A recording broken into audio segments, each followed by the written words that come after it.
Hello friends, welcome back to our channel. अब start करते हैं भाई आपके पास जो हमने लास्ट अपना अर्लियर वीडियो में किया था, दैट इज द क्या था कि centre of mass for the two particles. अब करते हैं कि सेंटर ऑफ मास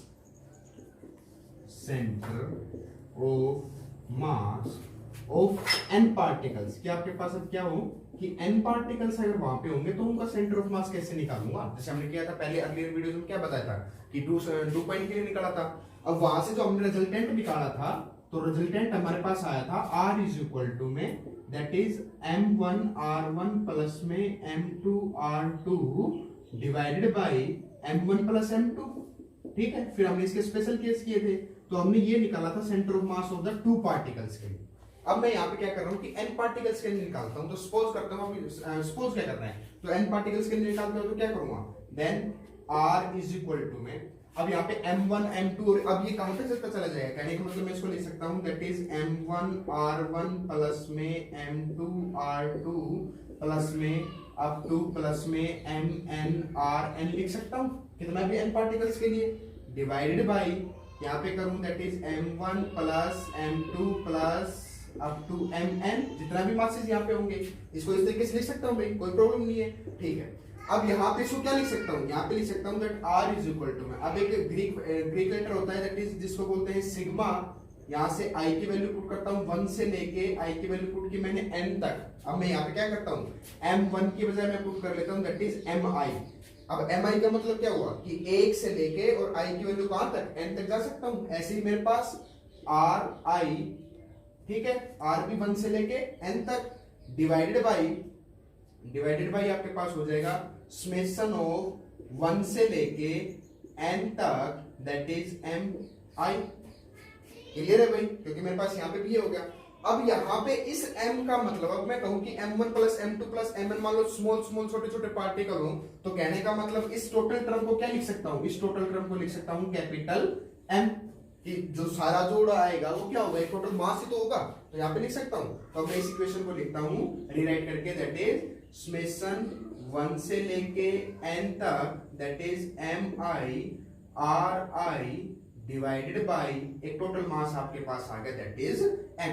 ये मैंने इक्वेशन लिख दी आपके पास क्या होगा फॉर द N पार्टिकल्स के लिए। अब यहाँ पे अब मेरे पास क्या होगा कि N पार्टिकल्स जब रिवॉल्व करेंगे तो वो आपके पास तीनों टर्म में घूमेगा, कहने का मतलब x एक्सिस में भी जाएगा, y एक्सिस में भी जाएगा और z एक्सिस में भी जाएगा। अब यहाँ पे ये मेरे पास पोजीशन वेक्टर है और ये भी मेरे पास पोजीशन वेक्टर है, तो पहले मैं इस पोजीशन वेक्टर के वैल्यू को लिखता हूँ। तो इस पोजीशन वेक्टर की वैल्यू को कैसे लिख सकता हूँ, ये भाई RI है, तो मैं अब क्या करता हूँ, मैं करता हूँ in the component resolve in the 3D, then we can write, हम क्या लिख सकते हैं, हम लिख सकते हैं कि यहाँ पे RI है, इसकी टर्म को क्या कि अगर मैं लिखूं कि IXI, कि आपके पास क्या है कि RI के टर्म को अगर मैं यहाँ पे क्या लिख रहा हूँ, ये मैं लिख रहा हूँ RI in the term of x axis में, तो IXI लिख सकता हूँ क्योंकि x के साथ I वेक्टर आएगा, प्लस में JX। अब यहाँ पे क्या लिखूंगा, जो आपके पास क्या आएगा कंपोनेंट, क्योंकि I में लिख रहा हूँ ना, क्योंकि सारा RI के टर्म में लिख रहा हूँ, क्योंकि I तो मेरे पास क्या है, ये I आपके पास ये है जो कि हमने माना था 1 से लेके N तक का, ये सिर्फ मैं क्या लगा रहा हूँ, अब ये आपके पास यूनिट वेक्टर लगाए दैट इज IJ, ठीक है, और ये आपके पास I है, प्लस में यहाँ पे K हो जाएगा, यहाँ पे भी क्या हो जाएगा, सॉरी ये यहाँ पे Y हो जाएगा, सॉरी J के साथ Y आता है एंड K के साथ क्या आ जाएगा Z, और कौन सा कंपोनेंट I के साथ में। क्लियर है, ये तो हो गया आपके पास RI कंपोनेंट, बट मेरे पास जो R है वो किसके बराबर है, वो मेरे पास होगा दैट इज IX के बराबर, जो कि x एक्सिस के टर्म में, प्लस में JY के बराबर, प्लस में K Z के इक्वल। ये कंपोनेंट वेक्टर रिजोल्व करेंगे। अब यहाँ पे अगर मैं इनकी वैल्यू रखूं, तो अब वैल्यू रखता हूं, देन मैं अगर वैल्यू की बात करता हूं तो मैं यहाँ पे लिखता हूं R की वैल्यू लिखता हूं। पहले R की वैल्यू मैंने लिखी दैट इज IX प्लस में JY प्लस में KZ इज इक्वल टू में समेशन पुट किया 1 से लेके N तक का। अब MI मैंने ले लिया भाई यहाँ पे MI। अब RI को क्या लिख सकता हूं, RI की वैल्यू को ये लिख सकता हूं, मैं ये लिखता हूं दैट इज IXI प्लस में JYI प्लस में KZI लिख सकता हूं डिवाइडेड बाय आपके पास क्या है, डिवाइडेड बाय है टोटल मास। ठीक है, अब टोटल मास है। अब यहाँ पे मैं क्या लिख सकता हूं, अब भाई इस मास को अगर मैं बाहर ले आऊं तो इस मास को मैं बाहर ले लेता हूं, देन आपके पास इक्वेशन बची दैट आई एक्स प्लस में जे वाई प्लस में के जेड 1/m मैंने ले लिया बाहर, ले लिया। अंदर क्या बचा, अंदर बचा समेशन 1 से लेके n तक का, दैट इज mi इंटू में आई एक्स आई प्लस में जे वाई आई प्लस में के जेड आई। ठीक है, ये ले लिया। अब अगर मैं कंपोनेंट को देखूं तो आई एक्स और आई एक्स तो है तो मेरे पास वही ना, ये आपके पास एक्स एक्सिस के अलोंग में, वो भी एक्स एक्सिस के अलोंग में वैल्यू बराबर कर सकता हूं। अब आई एक्स की वैल्यू को आई एक्स की इसके वैल्यू के बराबर पुट करूंगा, जे वाई को जे वाई के बराबर पुट करूंगा, के जेड को के जेड के बराबर मल्टीप्लाई किसके साथ करूंगा, एम आई के साथ मल्टीप्लाई कर देते हैं एम आई के साथ। देन आपके पास यहाँ पे बचा एक टर्म लिख के दिखाता हूं, that I X is equal to में ये बचा 1/m तो है ही, समेशन क्या 1 से लेके n तक का एम आई तो लेना ही लेना है, ये आ गया एम आई, बट साथ में आई एक्स वाली टर्म ली, that is I X I. ठीक है, अब यहां से अगर देखो तो आई कंपोनेंट से आई कंपोनेंट खत्म हो गया, तो आपके पास x की वैल्यू क्या बची, x की वैल्यू बची that is 1/m summation of 1 से लेके n तक का, दैट इज mi इनटू में xi। क्लियर है भाई, यहां तक ये समझ आया। अब सेम टर्म y के साथ करूंगा तो y भी यही बचेगा, z के साथ करूंगा तो z भी यही बचेगा। अब y की वैल्यू लिखता हूं, दैट इज ये आपके पास बचा 1/m समेशन ऑफ 1 से लेके n तक का, दैट इज mi yi। ठीक है, यहाँ पे z की वैल्यू लिखूंगा तो z की भी क्या बचेगी, दैट इज 1/m समेशन 1 से लेके n तक mi zi। क्लियर है भाई, तो आपके पास कहने का मतलब तीनों टर्म आपके पास बच गई क्या, कि x कंपोनेंट भी आपके पास आ गया, y भी आ गया, z भी आ गया। अब क्या करते हैं भाई, अब आपके पास x आ गया, y आ गया, z आ गया, चलो जी ठीक है।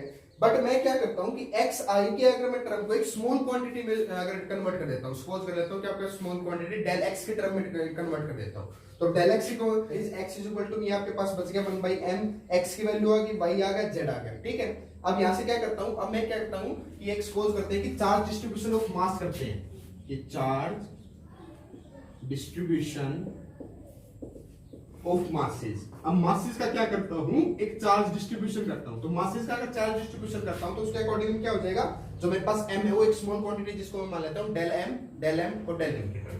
तो कहने का मतलब 1/x की टर्म को लिख सकता हूं, that is 1/m summation of 1 से लेके n तक। अब ये मेरे पास क्या बचा, xi तो है ही, xi इनटू में जो मेरे पास mi है उसको लिख लेता हूं, दैट इज डेल mi। ठीक है, 1/y बचेगा, that is 1/m summation of i to 1, that is yi into में डेल mi। ठीक है, क्योंकि मेरे पास m तो मेरे पास i के टर्म में चल रहा है। 1/z की टर्म को लिख सकता हूं, that is 1/m summation 1 to n, that is zi into में डेल mi। ठीक है, अब ये मैंने चार्ज डिस्ट्रीब्यूशन किया है, अब ये स्मॉल जो मेरे पास क्वांटिटीज आ रही है, अब मैं क्या करता हूं, मैं इसका इंडिकेटिंग पोर्शन लिख देता हूं। कहने का मतलब इस टर्म को लिख सकता हूं, दैट इज जो मैं ये लिख रहा हूं, ये टर्म जो है इसको लिख सकता हूं, आपके पास क्या बचा, समेशन ऑफ अगर 1 से लेके और n तक की अगर बात करता हूं तो ये आपके पास बचा xi डेल mi लिख है।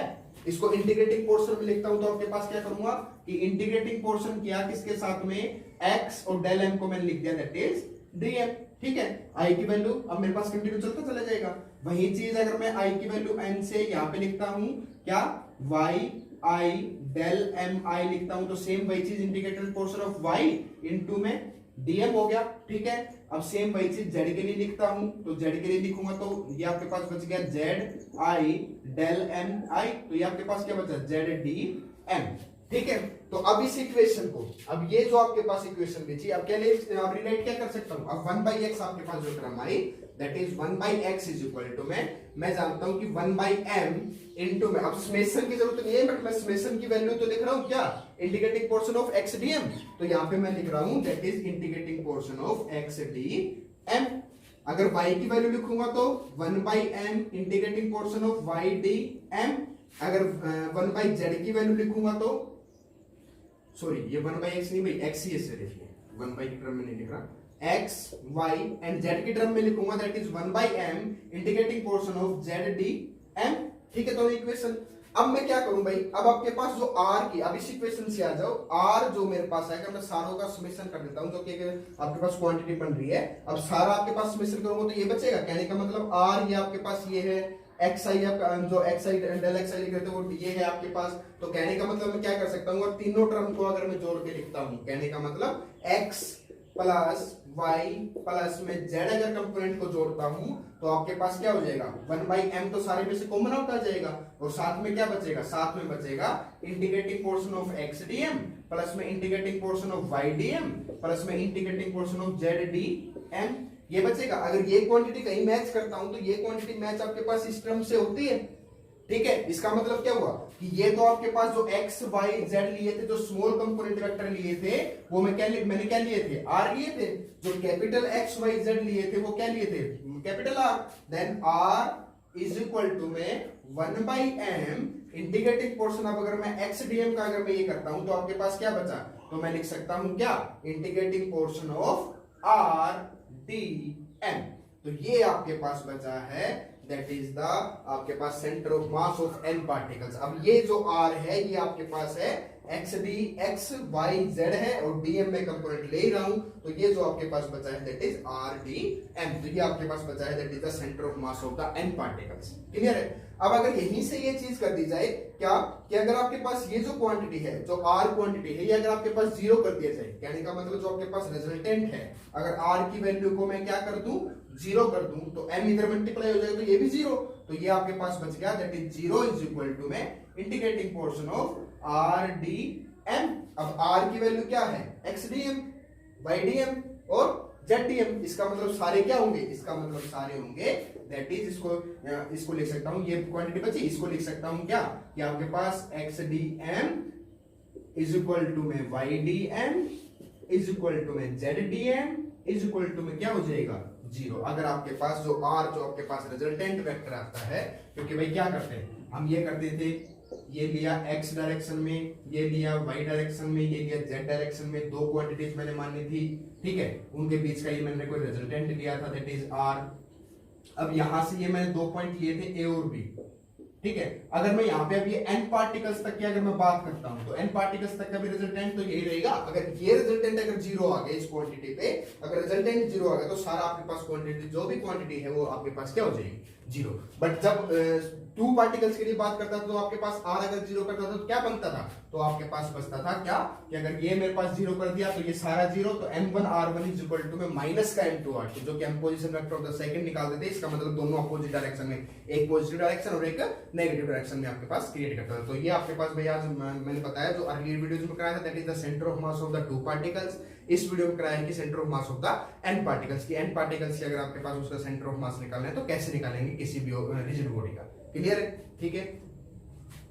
अब भाई नेक्स्ट टॉपिक हमारे पास आता है that is the motion of centre of मास, कि मोशन कैसे निकालते हैं किसी भी ऑब्जेक्ट का, मोशन ऑफ सेंटर ऑफ मास।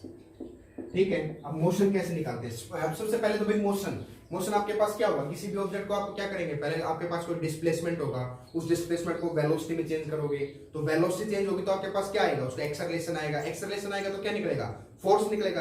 कहने का मतलब अगर मैं ये कहूं कि आपके पास जितना आप उस ऑब्जेक्ट को फोर्स लगा रहे हैं तो उतना ही वो ऑब्जेक्ट क्या करेगा, मोशन करेगा। तो ये चीज आप मेरे को निकालनी थी, motion of the centre of मास। तो सपोज करते हैं कि n पार्टिकल्स के लिए ले लेते हैं, कि n पार्टिकल्स के लिए हमने क्या पढ़ा है, तो n पार्टिकल्स के लिए हमने पढ़ा है that is r is equal to में 1/m समेशन ऑफ 1 से लेके n तक का दैट इज mi/ri, ये पढ़ा हुआ है भाई। ठीक है, चलो जी, अब यहां से मैं क्या करता हूं भाई, ये इक्वेशन आपके पास है। ठीक है, अब मैं क्या करता हूं, यहां से इस m को इधर मल्टीप्लाई करता हूं, तो अब मैं क्या करता हूं, इस m को इधर मल्टीप्लाई किया, यहां से करता हूं भाई that is mr is equal to में समेशन ऑफ 1 से लेके n तक का दैट इज mi/ri।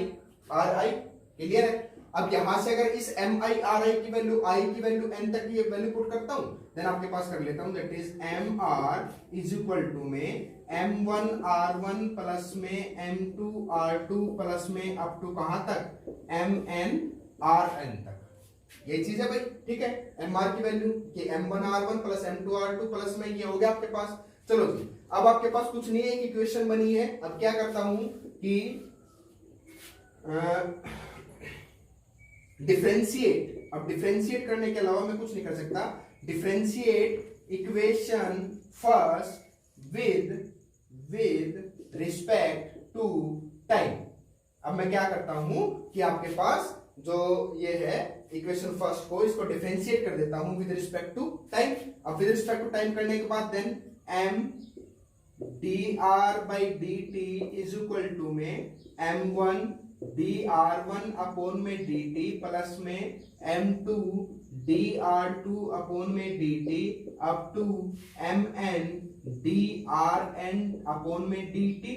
बट मेरे को क्या पता है, मेरे को ये पता है कि rate of change of displacement अगर करता हूं तो rate of change of displacement क्या आती है, वेलोसिटी आती है आपके पास। तो वेलोसिटी, अब इसकी वैल्यू क्या कर सकता हूं, वेलोसिटी पुट करूंगा तो यहां पे लिख लिया दैट इज mv। ये आपके पास क्या आ गया, कोई भी वेलोसिटी, क्योंकि dr/dt वेलोसिटी आ जाएगा, ठीक है। इज इक्वल टू में ये आपके पास आ जाएगा m1 ये स्मॉल v1 प्लस में m2 v2 प्लस में अप टू mn vn। ठीक है भाई, मैंने कुछ नहीं किया, मैंने सिर्फ एक डिफरेंशिएशन किया है विद रिस्पेक्ट टू टाइम, तो आपके पास क्या आ गया, वेलोसिटी। अब ये मान लिया इक्वेशन नंबर सेकंड, क्लियर है। अब इस इक्वेशन सेकंड को क्या कर सकता हूं, वेलोसिटी आई है, बट मेरे को तो क्या चाहिए, अगर अब वही वाली बात है ना भाई, डिस्प्लेसमेंट दे दिया अगर आपने ऑब्जेक्ट का, अब वहां पे वेलोसिटी एक्वायर होगी। वेलोसिटी होगा तो क्या करोगे, अब उस पे क्या आएगा, एक एक्सेलरेशन करोगे, एक्सेलरेशन करेगा तो आपके पास क्या आएगा, एक फोर्स। कहने का मतलब एक लास्ट स्टेज जो है आपके पास वो क्या निकालना है, फोर्स निकालना है। तो अब मैं क्या करता हूं, इक्वेशन सेकंड को अब दोबारा लिखते हैं कि differentiate equation second with respect to time. अब इक्वेशन सेकंड को दोबारा से किसके साथ में क्या करता हूं, आपके पास डिफरेंशिएट कर देता हूं with respect to time. Then क्या लिख सकता हूं, that is m dv/dt is equal to में m1 dv1 अपॉन में dt प्लस में m2 dv2 अपॉन में dt up to mn dvn upon में dt। क्लियर है भाई। अब इस इक्वेशन को यहां पे रिराइट करते हैं। देन इक्वेशन आपके पास क्या बची, अब मेरे को पता है कि rate of change of velocity करता हूं तो rate of change of velocity क्या आता है, एक्सेलरेशन। तो एक्सेलरेशन लिख सकता हूं, तो आपके पास बता that is ma is equal to में, अब यहां पे भी rate of change of velocity है तो m1 a1 प्लस में m2 a2 up to mn an। Clear है भाई, आपके पास इक्वेशन नंबर बन गई थर्ड, दैट इज ये आ गया। बट अगर मैं देखूं कि mass into acceleration, mass into acceleration तो क्या होता है, फोर्स क्रिएटेड, जो आपके पास फोर्स एक्सर्ट हुआ बाय द ऑब्जेक्ट। अब ये आपके पास कोई भी आ गया that is force is equal to में m1 a1 का मतलब कोई भी आपके पास f1 प्लस में f2 और अप टू कहां तक fn। ठीक है, तो इसका मतलब क्या हुआ कि जो आपके पास एक्सटर्नल जो फोर्स आपने क्रिएट किया है, तो जितना भी स्मॉल एन पार्टिकल्स के ऊपर, छोटे छोटे पार्टिकल्स के ऊपर आपने जितना फोर्स एक्सर्ट किया है is equal to the total force. कितना फोर्स, अब कहने का मतलब मैं ये बोलूं भाई, आपने क्या लिया, कोई एन पार्टिकल ले लिए, अब मैं वहां पे कह रहा हूं कि आपके पास कितना, मैंने 14 न्यूटन ही फोर्स लगाना है। कितना लगाना है, 14 न्यूटन का फोर्स लगाना है। बट अब क्या करते हैं, अब अलग अलग पार्टिकल्स थे, एन पार्टिकल्स, तो मैंने क्या किया, एक पे 1 न्यूटन लगा दिया, दूसरे पे 5 लगा दिया, तीसरे पे 2 लगा दिया, मतलब एन तक चलता चला गया। अब जो टोटल समेशन करूंगा तो कितने से, 40 न्यूटन से ज्यादा तो नहीं लगा सकता ना। इसका मतलब क्या हुआ कि आपके पास कि F एक्सटर्नल जो फोर्स लगा है that is always equal to the, जो आपके पास F जो फोर्स लगा है n पार्टिकल्स तक का, मैं यहां पे लिख देता हूं समेशन ऑफ 1 से लेके n तक का, दैट इज Fi। तो ये आपके पास क्या है कि जितना भी जो फोर्स रहेगा वो टोटल हमेशा क्या रहेगा, उसका इक्विवेलेंट रहेगा। तो आपके पास मोशन कैसे हुआ, क्योंकि आपके पास डिस्प्लेसमेंट थी, आपने फिर उसको वेलोसिटी में चेंज किया, क्योंकि वेलोसिटी चेंज करना पड़ेगा, क्योंकि अगर आपके पास ऑब्जेक्ट जब मोशन कब करेगा, अब मैं मोशन कब करूंगा, जब मेरे पास कुछ वेलोसिटी एक्वायर रहेगी। ठीक है, अब वेलोसिटी आएगी तो अब मैं क्या दे रहा हूं, वेलोसिटी के साथ मैं क्या जनरेट कर रहा हूं, एक्सेलरेशन। एक्सेलरेशन को जनरेट करते ही क्या होगा, आपके पास फोर्स बनेगा। अब वो फोर्स आपके पास क्या देता है, that is the motion of centre of मास, कि आपके पास मोशन किस तरीके से आएगा उस ऑब्जेक्ट का।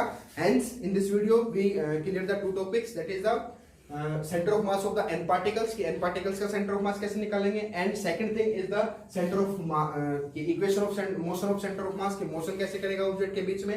these two topics are covered in this topic in and if you have any problem If you have any problem in this video, then you can comment us in the comment section. Thank you for watching us. Thank you.